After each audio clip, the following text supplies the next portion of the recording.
A big question that we always get, no matter if it's land or homes, is right now the right time to sell?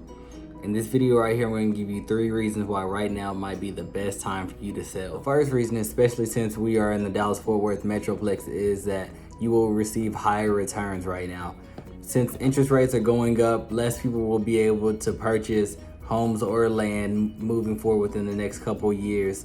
So right now might be the best time for you to either place the house on the market with a realtor or sell to a direct home buyer, or whatever you're gonna do. Right now is probably the best time to sell your land. Number 2, if you are in need of the cash and you just want to cash out and move forward, because taking care of land and holding on to land and paying the taxes and all the other stuff can be a burden. So if you want to cash out right now, it's a great time. Finally, and this is one of the biggest reasons why we see most people that want to sell their land, is because they're in a financial need. So either you are behind on your taxes, or maybe you are at the point where everything is just piling up, bill after bill after bill, and you really need to just start offloading just to be able to have some reserves, especially with us moving towards a recession. Any of these 3 hit home with you, right now might be a great time for you to sell your land.